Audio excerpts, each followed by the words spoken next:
ना पूछो कि मेरी मंजिल कहाँ है, अभी तो सफर का इरादा किया है। ना हारेगी हौसला उम्र भर, मैंने किसी और से नहीं खुद से ये वादा किया है। A very good evening to all of you and thanks to Ritu ma'am. उन्होंने शब्द मेरे बारे में कुछ ज्यादा ही कह दिए हैं। चलिए स्टार्ट करते हैं सेशन ताकि टाइम अप हमारा ना हो जाए। देखिए हमारा जो ये 10 डेज की सीरीज है, इसमें हमारे पास सभी एज ग्रुप के लोग जुड़े हुए हैं। सभी एज ग्रुप के लोगों में हमारे पास 5 साल से लेकर ऑलमोस्ट आप यकीन करिए कि up to the age of 60 year सभी लोग जुड़े हुए हैं। और मेरा टॉपिक है फेसिंग द कॉम्पिटिटिव एग्जाम्स। अब इसमें जो स्कूल के बच्चे हैं उनके लिए एग्जाम्स क्या है, उनके स्कूल एग्जाम्स, उनके लिए टेस्ट। थोड़े से बड़े लोग हैं उनके लिए कॉम्पिटिशन के एग्जाम, उनके लिए एंट्रेंस एग्जाम्स, ठीक है। और जो इस एज ग्रुप में है कि उनको कोई रिटन एग्जाम नहीं देना, तो उनके लिए एग्जाम्स क्या है। देखो जो एग्जाम्स हैं, एग्जाम्स का मतलब खाली pen paper copy pencil test से ही नहीं है। एग्जाम्स क्या है, परीक्षाएं क्या है। हमारे सामने हर दिन कोई नई चुनौती सामने आती है, कोई नए चैलेंजेस आते हैं। हम उन चैलेंजेस को कैसे फेस करें, every day is exam for us, ठीक है। तो हमने एक बड़ा जनरल सा टॉपिक लिखा हुआ है, ये facing the competitive exams. Life itself is a exam and every day we have competition with each other, ठीक है। तो ये सभी एज ग्रुप के बच्चों के लिए है। तो इसमें सबसे इम्पोर्टेंट बात क्या है कि आप लोगों को ये समझना है कि हम लोग बेशक साइंस के युग में जी रहे हैं। साइंस मतलब विज्ञान, हम लोग विज्ञान के युग में जुड़े हुए हैं। हम लोग कहते हैं कि science has answers to all the question, science हर चीज का जवाब दे सकती है। लेकिन क्या आप मुझे बताएंगे, अभी लास्ट वीक हमने बॉलीवुड एक्टर सुशांत सिंह राजपूत का सुसाइड नोट देखा। हमने देखा कि उस इतने बढ़िया उम्दा कलाकार ने सुसाइड कर दिया। ऐसा क्यों हुआ, क्या साइंस इसका जवाब दे सकती है, क्या विज्ञान इसका जवाब दे सकता है। कुछ दिन पहले एक न्यूज आई थी कि केरला में एक 9th क्लास की student, she must be in the age of 14 और 15 इयर्स, उसने सुसाइड कर लिया। That little girl committed suicide. Do you know why? Actually क्या था कि वो अपनी क्लास की टॉपर थी। तो अब कोविड-19 के चलते रेगुलर स्कूल्स नहीं चल रहे थे, ठीक है, नहीं चल रहे हैं, अभी भी नहीं चल रहे हैं, तो ऑनलाइन क्लासेस चल रही थी। तो वो ऑनलाइन क्लासेस के साथ कोप अप नहीं कर पा रही थी। उसने देखा कि मैं तो पिछड़ती जा रही हूँ, otherwise I was topper. She that little girl committed suicide. अब ऐसा क्यों हुआ, क्या विज्ञान इसका जवाब दे सकता है? शायद नहीं। अगर विज्ञान इसका जवाब नहीं दे सकता तो इसका जवाब कौन देगा? इसका जवाब ये देगा जिसमें विज्ञान शब्द खुद निहित है, वो है मनोविज्ञान, जिसको हम बोलते हैं साइकोलॉजी।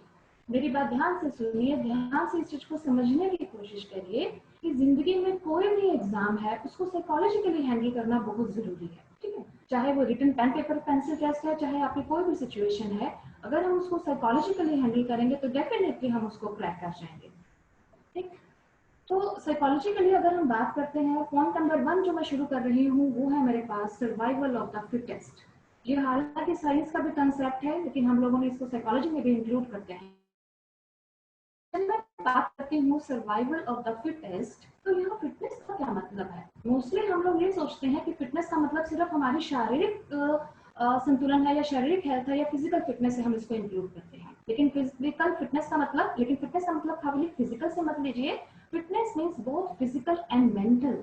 अगर सुशांत सिंह राजपूत या केरला की वो स्टूडेंट जिसका मैं रेफरेंस दे रही हूँ, if they were mentally fit they would not have committed suicide. क्या आपको लगता है कि वो लोग फिजिकली फिट नहीं थे? सुशांत सिंह राजपूत का क्या आपको लगता है वो फिजिकली फिट नहीं, इतना उम्दा कलाकार था, अगर फिजिकली फिट नहीं होता उसको बॉलीवुड में चांस कौन देता, ठीक है। लेकिन कमी कहाँ रह गई, उनका कंट्रोल नहीं था अपने माइंड और अपने इमोशंस की कंट्रोल पर, ठीक है। तो कोई भी एग्जाम है, लाइफ की कोई भी सिचुएशन है, उसके लिए फिजिकली तो आपको तैयार रहना ही रहना है, प्लस आपको अपनी मेंटल फिटनेस पर ध्यान देना है। जब मैं वर्ड यूज कर रही हूँ मेंटल, इस मेंटल वर्ड में हमारे पास दो एस्पेक्ट्स इंक्लूड होते हैं, functioning of mind and functioning of emotions, ठीक है। तो अपने माइंड को और अपने इमोशंस को हमें अपने कंट्रोल में रहते हुए चलना है। तो this first principle I have told, this is survival of the fittest and fitness should be both physical and mental. अब अगली बात को मैं एक एक्सपेरिमेंट के थ्रू आपको बताना चाहती हूँ, ठीक है। ध्यान से सुनिए इस एक्सपेरिमेंट को। सपोज मेरे पास दो कंटेनर्स हैं, दो जार हैं, दोनों सेम साइज और सेम शेप के हैं, ठीक है। उनमें डालने के लिए मेरे पास तीन चीजें हैं। मेरे पास तीन चीजें कौन कौन सी हैं? एक है मेरे पास सैंड, SAND सैंड, रेत, ठीक है। दूसरी चीज है मेरे पास छोटे छोटे से स्टोन्स, बिल्कुल छोटे साइज के, ठीक है। और तीसरा है मेरे पास बड़े साइज के पत्थर, रॉकी स्टोन्स जिनको हम कह सकते हैं, टेढ़े मेढ़े बड़े साइज के पत्थर। अब मैंने इन तीनों चीजों को दोनों जार्स में फिट करना है। ठीक, अब मैं कैसे करती हूँ, सबसे पहले मैं फर्स्ट जार लेती हूँ, उसमें मैंने सारी सैंड को डाल दिया, सारा रेत जो था मैंने एक कंटेनर में डाल दिया। ठीक, उसके बाद मैंने कोशिश की कि उसमें कुछ छोटे पत्थर और बड़े पत्थरों को भी डाल दूं। अब मैंने छोटे छोटे पत्थर डालने की कोशिश की तो कुछ छोटे छोटे पत्थर उसमें एडजस्ट हो गए कुछ, लेकिन बड़े पत्थरों के लिए उसमें कोई भी जगह नहीं बची। कोई बात नहीं, मैंने बड़े पत्थरों को साइड पर रख दिया। ठीक है, ये है मेरा फर्स्ट कंटेनर। सेकंड देखिए, सेकंड जार में मैंने क्या किया, सबसे पहले जो बड़े बड़े टेढ़े मेढ़े रॉकी स्टोन्स थे, जो बड़े बड़े पत्थर थे, मैंने उनको डाल दिया। ठीक है, सबसे पहले मैंने बड़े पत्थर डाले, उसके बाद मैंने छोटे छोटे स्टोन्स लिए। मैंने बड़े पत्थर डाले थे, उनको हिलाया जार को, फिर छोटे छोटे पत्थर डाले, वो भी उसमें फिट हो गए। ठीक है, उसके बाद मैंने उसमें सैंड डालनी शुरू करी, तो मैंने देखा कि उसके अंदर तो सैंड में सारे फिट हो गए। ठीक है, अब देखो दोनों कंटेनर का शेप और साइज दोनों का सेम था, दोनों में डालने के लिए भी समान चीजें थी, लेकिन सिर्फ एक प्रायोरिटी का डिफरेंस आ गया कि मैंने पहले किसको चूज किया, उसके बाद क्या रखा और उसके बाद क्या रखा। जब तो मेरी प्रायोरिटी सैंड थी तो मैं सिर्फ सैंड पर ही ध्यान देती रही और कोई चीज उस जार में आ ही नहीं पाई। लेकिन जब मैंने प्रायोरिटी जो रॉकी स्टोन थे, जो बड़े बड़े पत्थर थे, जब मैंने प्रायोरिटी उनकी रखी तो मैंने उस जार में सब कुछ फिट कर दिया। तो यहाँ पर ये जो तीन चीजें हैं, रॉकी स्टोन्स और या पहले स्मॉल स्टोन्स या जो सैंड, ठीक है, चीजें किस चीज को डिनोट करती हैं? रॉकी हमारी मोस्ट इंपॉर्टेंट थिंग्स जो होती हैं, रॉकी स्टोन्स डिनोट करते हैं most important aspects of our life. ठीक, उसके बाद जो स्मॉल स्टोन्स हैं, जो छोटे छोटे पत्थर हैं, वो है लेस इंपॉर्टेंट, इंपॉर्टेंट है लेकिन कंपैरेटिवली लेस है। और फाइनली सैंड, सैंड क्या है, पेटी इश्यूज जिनको आप छोड़ भी दें, इग्नोर भी कर दें तो भी आपका काम चल जाएगा। ठीक है, कर लो तो भी ठीक है, नहीं कर लो तो भी आपका काम चल जाएगा। तो ध्यान रखिए, चाहे आप लाइफ के सिचुएशंस को हैंडल कर रही हैं, अपने डे टू डे लाइफ को हैंडल कर रही हैं, चाहे आप कॉम्पिटिटिव एग्जाम्स में अपियर हो रही हैं, सबसे पहले क्या भरना है आपको, रॉकी स्टोन्स, यानी कि सबसे पहले चीज जो आपको पता है इंपॉर्टेंट है। आपके टीचर्स आपको मार्क करवा देते हैं कि ये तो इंपॉर्टेंट है, आना ही आना है। आपको अपनी डे टू डे लाइफ में पता है कि मुझे ये काम तो करना ही करना है। तो सबसे पहले रॉकी स्टोन्स को चूज करिए, उसके बाद स्मॉल स्टोन्स को हैंडल करिए, यानी कि कम इंपॉर्टेंट इश्यूज। आप देखेंगे ऑटोमेटिकली जो छोटी मोटी चीजें हैं वो ऑटोमेटिकली पास थ्रू हो जाएंगी, वो निकल ही जाएंगी। ठीक है, तो इस फॉर्मूले को, इस पॉलिसी को हमेशा अपना कर रखिए, important first, less important second. छोटी छोटी बातों पर ध्यान मत दीजिए, उनके ऊपर एटलीस्ट अपना टाइम वेस्ट मत कीजिए। नॉर्मली क्या होता है, एग्जाम्स के दिन है, हम व्हाट्सएप पर बैठ जाते हैं, हम फेसबुक पर बैठ जाते हैं, फोन ऑफ फ्रेंड कर लेते हैं, हम मम्मी पापा से बात कर लेते हैं फोन पे, और वो सारा टाइम ऐसे ही निकल जाता है। ठीक है, और जो इंपॉर्टेंट काम होते हैं वो हमारे ऐसे ही रह जाते हैं। तो ध्यान रखिए, रॉकी स्टोन्स को पहले डालना है। ठीक है, तो फर्स्ट पॉइंट मैंने आपको बताया था survival of the fittest. Second, हमने जार वाला एक्सपेरिमेंट किया है, इस एक्सपेरिमेंट को हमेशा अपनी लाइफ में फॉलो कीजिए, चाहे आप रिटन टेस्ट की तैयारी कर रहे हैं, चाहे आप जिंदगी की सिचुएशंस को हैंडल कर रहे हैं, इस पॉइंट को हमेशा ध्यान में रखिए। ठीक है, आगे एक और छोटा सा, अब एटीट्यूड की बात आती है, दृष्टिकोण की बात आती है। बच्चों की अगर मैं बात करूं, हमारे साथ छोटे बच्चे भी हैं, कई बार क्या होता है कि सपोज छोटे बच्चे हैं, मैथ्स या साइंस का कोई हमने चैप्टर दिया, उसका टेस्ट लिया, तो बच्चा उसमें अच्छा परफॉर्म नहीं कर पाया, उसके मन में ये डर बैठ जाता है कि ओह मुझसे तो ये नहीं होगा, मैं नहीं कर सकता, मैथ्स मुझे बड़ा मुश्किल लगता है, या मैथ्स या साइंस मुझे बड़ा मुश्किल लगता है, इंग्लिश ग्रामर मुझे बड़ी टफ लगती है। हमारे माइंड में ये डर बैठ जाता है। इस बात को समझिए कि डर तभी तक डर है जब तक आप उससे जूझते नहीं। ठीक है, आप उस चीज से निकल जाओ, आप उस अपने डर को भगा दो और वो प्रॉब्लम वहीं के वहीं फेस हो जाएगी, वहीं के वहीं सॉल्व हो जाएगी। अब इसको समझिए, देखो मैंने एक हाफ फिल्ड ग्लास लिया, एक ग्लास लिया, उसमें आधा पानी भर दिया। ठीक है, अब आप सोचेंगे कि शायद मैं ये क्वेश्चन पूछूंगी आपसे कि ये आधा भरा हुआ है या आधा खाली है। ठीक है, मैं ये नहीं पूछने वाली हूँ आपसे, वो आधा भरा हुआ ग्लास है। ठीक है, और मैं आपसे ये पूछूंगी कि इस ग्लास का वेट कितना है, ये कितना भारी है। अब कुछ बच्चे कहेंगे 1 ग्राम है, 2 ग्राम है, 50 ग्राम है, 100 ग्राम है, अपनी समझ से कुछ भी उसका वेट बता देंगे। ठीक है, फिर मैं उन्हें कहूंगी कुछ देर तक इस ग्लास को पकड़ के रखो। अब वही सेम ग्लास उन्हें भारी लगने लगेगा, मैं कहूंगी इसको और पकड़ के रखो, इसको पूरा दिन पकड़ के रखो, और वो नौबत आ जाएगी जब वो इसको पकड़े पकड़े थक जाएंगे और उनको लगने लगेगा, वो बोझ लगने लगेगा, वो हल्का सा 10 ग्राम का 20 ग्राम का ग्लास भी उन्हें भारी लगने लगेगा। तो इस सिचुएशन से क्या पता चला आपको, इस सिचुएशन से हमें ये समझ में आता है कि कोई भी प्रॉब्लम को अगर हम लंबा खींचते हैं तो वो हमारे ऊपर बोझ बन जाएंगे। ठीक है, आपको कोई भी प्रॉब्लम है उसको इमीडिएटली सॉल्व कीजिए। सॉल्व हो रही है तो ठीक है, नहीं हो रही है तो भी टेम्परेरीली उसको थोड़ी देर के लिए छोड़ दीजिए। टाइम आने पर किसी से कंसल्ट करके, किसी से गाइडेंस लेकर वो अपने आप सुलझ जाएगी। उस प्रॉब्लम को साथ लेकर मत चलते रहिए। ठीक है, आगे चलते हैं। एक कहानी है, एक रियल स्टोरी है हमारे पास। आप लोगों ने KFC का नाम सबने सुना होगा। KFC ना बर्गर चिकन वाला जो होता है, KFC मैकडी है, KFC है। तो इसके जो ऑनर थे, ऑनर हैं, अभी भी हैं, कर्नल सैडलर्स थे। तो वो रिटायर्ड हो गए। तो एट द एज ऑफ 65 उन्होंने सोचा रिटायरमेंट के बाद मैं तो बड़ा बोर होने वाला हूँ, ऐसे तो मेरा काम नहीं चलेगा। हालांकि उन्हें इनकम की कोई कमी नहीं थी, सब कुछ सुख सुविधाएं थी, लेकिन उन्होंने सोचा मुझे कुछ करना चाहिए, लेकिन मैं क्या करूँ। तो एट द एज ऑफ 65, अब ये मैं एट द एज ऑफ 65 इस एज का रेफरेंस क्यों दे रही हूँ, क्योंकि हम में से बहुत से लोग ऐसे हैं, हम 35 से 45 साल, 50 साल तक के एज के लोग कई बार कंपटीशन की तैयारी कर भी रहे होते हैं। जैसे कि हम सोचते हैं कि कब तक हम पढ़ते ही रहेंगे, कब तक हम मेहनत ही करते रहेंगे, अब तो हमारी एज भी हो गई। तो मैंने इसीलिए ये एग्जाम्पल चुना है ताकि समझिए कि एज लिमिट कुछ नहीं है, सीखने के लिए आप कभी भी नया काम स्टार्ट कर सकते हैं। तो कर्नल सैडलर्स ने क्या किया, एट द एज ऑफ 65 उसने सोचा कि मैं ऐसा क्या करूं कि मेरी इनकम भी हो और मैं अपने आप को बिजी रख सकूं और मैं फेमस भी हो जाऊं। तो एक दिन उसने वैसे ही सोचा, उसको ख्याल आ गया कि मेरे बनाए हुए चिकन सबको बड़े पसंद आते थे। उसके दोस्त स्पेशली उसके घर आते थे उसके हाथ का बड़ा चिकन खाने के लिए। तो उसने सोचा मैं अपने चिकन को बेचना शुरू करता हूँ। तो उसने पहले फ्री में मार्केटिंग करनी शुरू करी, फ्री में बेचना शुरू किया, डोर टू डोर। खुद पर्सनली जाता था आस पड़ोस में, रेस्टोरेंट्स में, होटल्स में, उसने फ्री देना शुरू किया, सभी लोगों ने ले लिया। फिर उसने सोचा कि मेरा फ्री जो है इतना डिमांड में जा रहा है, तो क्यों ना मैं थोड़ा सा पेमेंट करना शुरू कर दूँ, पेमेंट सिस्टम शुरू करूँ इसका, ताकि कुछ ना कुछ मेरी अर्निंग भी हो जाए उससे। जब उसने अर्निंग की बात की तो किसी ने भी उसको एक्सेप्ट नहीं किया। तो जो ओनर था, KFC का जो ओनर था, उसने 1009 बार, 1009 times he face the rejections. उसको सबने रिजेक्ट कर दिया। रिजेक्ट क्यों किया, क्योंकि सबके होटल्स रेस्टोरेंट्स का काम ऑटोमेटिकली पहले चल ही रहा था। ठीक है, सबको लगा ये बंदा तो हमसे पैसे मांग रहा है, पता नहीं क्या होगा क्या नहीं, तो सबने उसको मना कर दिया। तो फाइनली एक दिन उसको हाँ मिल गई, उसको एक्सेप्टेंस मिल गई।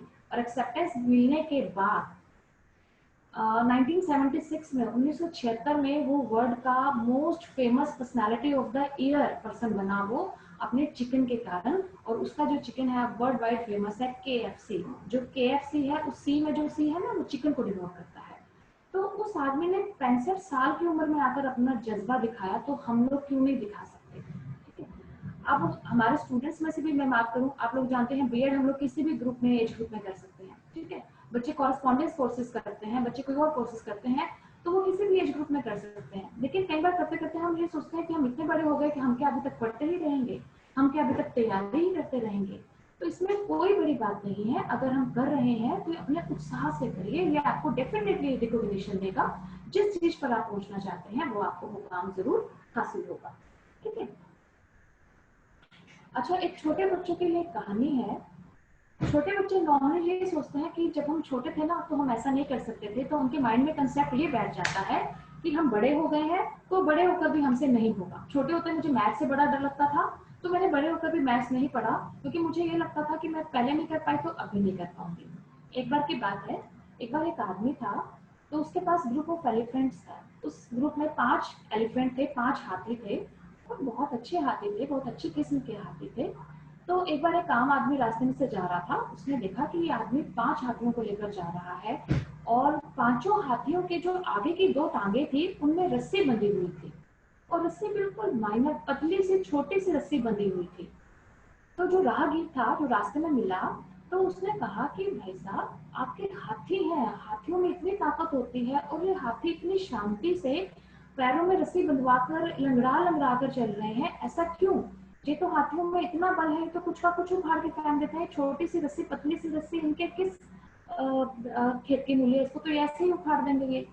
तो उसने ट्रेनर ने जवाब दिया, कहता है ये हाथी बचपन से हमारे परिवार में बचपन से हैं, और बचपन से हमने, जब ये हाथी छोटे थे, हमने छोटे होते से ही इनके फ्रंट की जो दोनों टांगे हैं उनमें पतले से रस्सी बांधनी शुरू कर दी थी। जब वो छोटे थे तो उनके लिए वही रस्सी बड़ी थी और वो उसका सामना नहीं कर पाए। जैसे जैसे बड़े होते गए उन्होंने रस्सी का उतना ही रखा, उतनी ही पतली रस्सी रखी, उतना ही साइज रखा, ठीक है। लेकिन क्या हुआ, एलिफेंट से कंडीशनिंग हो गई। कंडीशनिंग मतलब एलिफेंट्स को आदत पड़ गई, उन्हें लगा कि ये वही रस्सी है, हम इसको खोल नहीं पाएंगे, तो उन्होंने कभी ट्राई ही नहीं किया उस बंधन से अपने आप को मुक्त करने के लिए। तो यहाँ समझो एलिफेंट्स की कंडीशनिंग हो गई थी, उन्हें ऐसा लगा कि हम छोटे होते हुए से इस रस्सी को देखते आ रहे हैं, ये खुलेगी नहीं, तो उन्होंने ट्राई ही नहीं किया। जबकि ट्राई करते तो उनके लिए तो कुछ बड़ी बात नहीं थी, वो तो जरा सा झटका देते, जरा सा हिलते और वो रस्सी उनके हाथ से खुल जाती। तो प्यारे बच्चों, अगर आपको किसी चीज से डर लगता है, छोटे होते या डर लगता था, तो कोई बात नहीं, आप उस चीज से बाहर निकलो, ठीक है। जब आप बाहर निकलोगे, एक बार स्टेप लोगे, ऑटोमेटिकली आपका जो डर है वो भाग जाएगा, ठीक है। तो ये सारी कुछ जनरल चीजें थी हमारे पास, कुछ केसेस थे। आप लोग मेन बातें आपको क्या क्या ध्यान में रखनी है, सबसे इंपॉर्टेंट बात, अपने आप को फिजिकली और मेंटली फिट रखिए, ठीक है। मैंने आपको 3 जार पॉलिसी बताई है कि इंपॉर्टेंट चीजों को पहले हैंडल कीजिए। अगर आप इंपॉर्टेंट चीजों को पहले हैंडल करेंगे, छोटी मोटी चीजें अपने आप निकल जाएंगी, ठीक है। मैंने आपको हाफ फिल्ड ग्लास का एग्जांपल दिया, उस एग्जांपल से आपने क्या सीखना है कि कोई भी प्रॉब्लम है, कोई भी टेंशन है, कई बार घर में कोई प्रॉब्लम हो जाती है, कोई टेंशन हो जाती है, कोई भी बात हो जाती है, और हम उस बात को कई दिनों तक अपने दिमाग से लगा कर रखते हैं। उसने ऐसा क्यों कह दिया, ऐसा कैसे हो गया, मैं उस क्वेश्चन को अटेम्प्ट क्यों नहीं कर पाया, मुझे ऐसा मौका क्यों नहीं मिला, ठीक है। तो उस बात को वहीं खत्म कर दीजिए, आगे बढ़िए, नहीं तो वो प्रॉब्लम और आपको ट्रबल देगी, ठीक है। KFC के एग्जाम्पल से आपने क्या सीखा कि सीखने की कोई उम्र नहीं है, आप किसी भी उम्र में सीख सकते हैं, एक नए पड़ाव पर पहुंच सकते हैं, ठीक है। हाथी की स्टोरी से आपने क्या देखा कि ऐसा नहीं है कि जो पहले था अभी भी वही होगा, ठीक है। सिचुएशंस बदल जाती हैं, अब आप भी बड़े हो गए हैं, आपके सोचने का दायरा बढ़ गया है, तो उस दायरे से सोच अपनी बढ़ाइए, आप कर सकते हैं डेफिनेटली। देखो, हम में और जो विनर्स हैं उनमें क्या फर्क है, वो भी हमारे जैसे ही हैं, उनके पास भी 24/7 का टाइम है, 7 दिन 24 घंटे, उनके पास भी यही चीज है। लेकिन सिर्फ फर्क क्या है कि वो लोग कर लेते हैं और हम लोग शायद ये सोचकर रुक जाते हैं कि हम ये नहीं कर पाएंगे, ठीक है। तो ये कुछ केसेस थे जिनके थ्रू हमने सीखा। अब मैं पर्टिकुलर स्टूडेंट्स के लिए कुछ टिप्स देना चाहूंगी, स्टूडेंट्स जिनको पेपर पेंसिल जो एग्जाम्स हैं वो अटेम्प्ट करने हैं, ठीक है, चाहे आपके क्लास के एग्जाम्स है, डिग्री एग्जाम्स है, कॉम्पिटिशन एग्जाम्स है, तो उनके लिए कुछ बड़े इंपॉर्टेंट टिप्स है। सबसे पहले टिप है जो मैं आपको देना चाहूंगी, वो है 3 स्टार फॉर्मूला।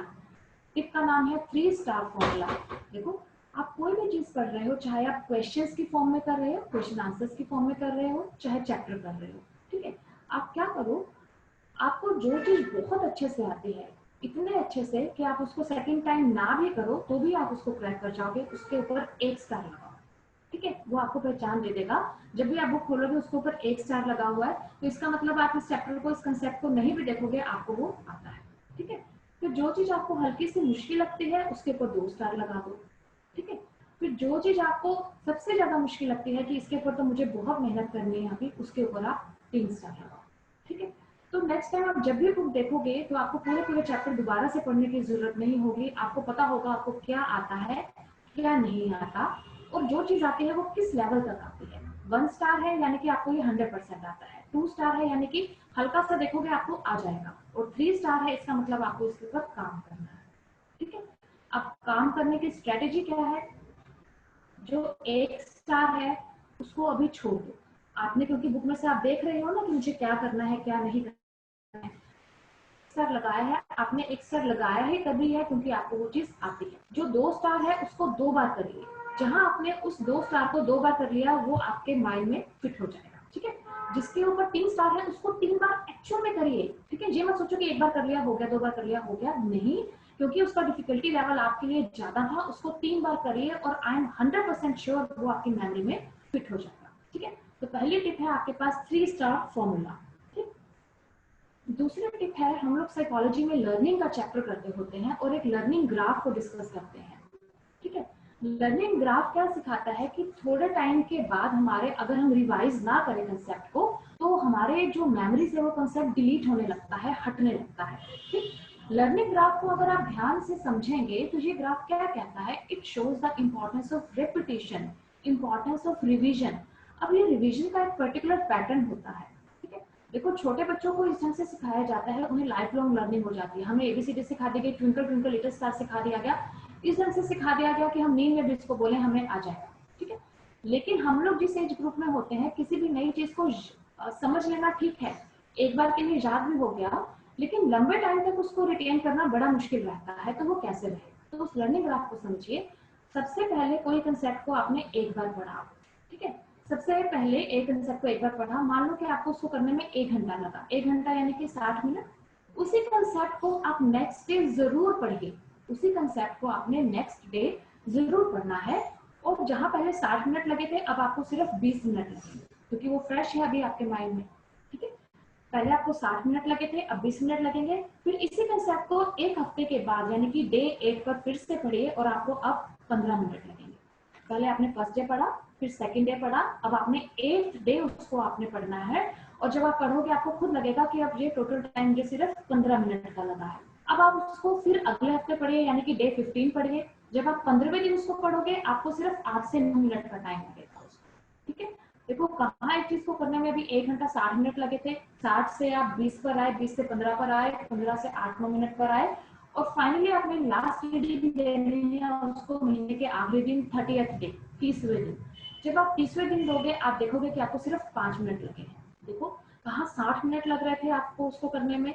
अगर आप ये नहीं करोगे तो आपको अगली बार फिर से 60 मिनट लगेंगे, नहीं करोगे उसके अगली बार आपको फिर से 60 मिनट लगेंगे। जी ma'am, Ritu ma'am, Ritu ma'am, you want to say something? I have ठीक है, चलो मैं काम, just send the claps to you. Thank you ma'am, thank you. ठीक है, चलिए। तो मैं आपको बता रही थी कि अगर आप रिवीजन नहीं करेंगे तो हर बार आपको उतना ही टाइम लगेगा। लेकिन अगर आप चाहते हैं कि कंसेप्ट आपके माइंड में सेटल हो जाए, तो लर्निंग ग्राफ को जरूर फॉलो कीजिए। लर्निंग ग्राफ 100% वैलिड श्योरिटी के साथ एक साइकोलॉजिकल कंसेप्ट है, जिसको अगर फॉलो किया जाए तो लर्निंग आपके माइंड में जो कंसेप्ट आपने लर्न किया है वो लंबे टाइम तक रिटेन रह सकता है, ठीक है। पहला दिन, दूसरा दिन, 8वां दिन, 15वां दिन और उसी महीने का आखिरी दिन, और आप 5 मिनट पे पहुंच जाएंगे। अब मोस्टली बच्चों के मन में ये सवाल आ सकता है कि मैडम इतना लंबा टॉपिक है, हम 5 मिनट में हम देखेंगे भी कैसे? देखो आप अपने ऊपर अप्लाई कर देखो। जो चीज आपको बहुत अच्छे से आती है, आप बुक खोल के देखते हो, हम हेडिंग्स देखते हैं, जी मुझे आता है, ये मुझे आता है, ओके ओके ओके ओके करते चलते हैं, पेज पलटाते हैं, और हमें 5 मिनट में नहीं लगते, 2 मिनट में हमें लगता है ये चैप्टर तो मुझे आता था। तो यही चीज आपके साथ होने वाली है अगर आप इस लर्निंग ग्राफ को फॉलो करेंगे, ठीक है। तीसरी वेरी वेरी इंपॉर्टेंट थिंग, देखो हम लोगों को कंटेंट सभी को आता है, ऐसा नहीं है कि कंटेंट नहीं आता। यूट्यूब पर, इंटरनेट पर, आप क्लास में अपने टीचर्स के द्वारा, अपने सीनियर्स, अपने क्लास फेलोज के द्वारा डिस्कशंस के थ्रू कैसे भी आप लोग किसी भी ढंग से कंटेंट को तो ग्रास्प कर लेते हैं, समझ लेते हैं, ठीक है। और वो आपको समझ भी आ जाता है, ऐसा नहीं है कि समझ नहीं आता, समझ आ जाता है, ठीक है। यही बात छोटे बच्चों को भी मैं कहूंगी, प्यारे बच्चों, समझना मुश्किल नहीं है, समझ आपको आ जाएगा। आपका टीचर बहुत एफर्ट करते हैं आपको समझाने के लिए। लेकिन इंपॉर्टेंट बात है कि जब आप एग्जाम में अपियर हो रहे हैं तो इफेक्टिवली आप उसको प्रेजेंट कैसे करें। तो उसको प्रेजेंट करने के लिए मॉक टेस्ट जो होते हैं वो बहुत जरूरी होते हैं। नॉर्मली हम क्या करते हैं, मेरी खुद की भी एकेडमी है, तो हम देखते हैं कि बच्चे तैयारी करते रहते हैं, लास्ट डे लास्ट मोमेंट तक भी तैयारी करते रहते हैं, और सिर्फ तैयारी के साथ, मतलब कि सिर्फ कंटेंट की नॉलेज के साथ वो अपियर होने चले जाते हैं। लेकिन ये बहुत गलत अप्रोच होती है। आप मॉक टेस्ट जरूर सॉल्व करिए। आप जितने ज्यादा मॉक टेस्ट सॉल्व करेंगे उतनी ज्यादा आपका कॉन्फिडेंस बिल्ड होता है, आपको टाइम मैनेजमेंट आता है, आपको पता चलता है कि इंपॉर्टेंट क्या है क्या नहीं है। तो मॉक टेस्ट के बिना पेपर में मत बैठिए, ठीक है। कितना भी कंटेंट हो, देखो कंपटीशन का मतलब यही है, speed and accuracy. When we talk of competition, देखो आता तो सभी को है, लेकिन बात कंपटीशन की होती है। कंपटीशन का मतलब ही यही है कि आप कितना स्पीडली, कितनी एक्यूरेसी के साथ काम करते हैं, ठीक है। एक्यूरेसी ऑलमोस्ट सभी की ठीक हो जाती है, ठीक है, ठीक सभी का होता है, लेकिन आप कितनी जल्दी उसको अटेम्प्ट कर पा रहे हैं, तो हम जहां पर आकर रुक जाते हैं। तो इसलिए मॉक टेस्ट को जरूर अप्लाई कीजिए अपनी प्रैक्टिस सेशंस में, ठीक है। जितना मॉक टेस्ट होंगे उतनी आपकी तैयारी अच्छी होगी। एक इम्पॉर्टेंट बात हो, एक साइकोलॉजिस्ट है वाइगोटस्की, ठीक है, एक बड़े फेमस एजुकेशन साइकोलॉजिस्ट है। एक्चुअली इन्होंने एजुकेशन के फील्ड में बहुत कॉन्ट्रीब्यूशन दिया है वाइगोटस्की।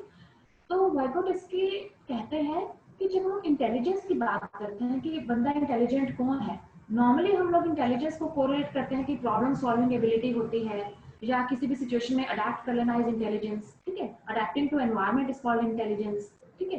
एब्स्ट्रैक्ट क्वालिटी का होना, इमेजिनेशन का होना, आप कितनी जल्दी सॉल्व कर लेते हो, ये सब इंटेलिजेंस होता है, ठीक है। तो वाइगोटस्की ने इसमें एक चीज और ऐड की, वो कहते हैं कि हर वो बंदा भी इंटेलिजेंट है जिसको पता है कि किसी सिचुएशन से बाहर निकलने के लिए या किसी एग्जाम की तैयारी करने के लिए मेरे पास कौन कौन से रिसोर्सेज होने चाहिए, कौन कौन से हैं, मैं इनको कहाँ से अरेंज कर सकता हूँ, और अरेंज होने के बाद मैं इन रिसोर्सेज को इफेक्टिवली कैसे यूज करूँ।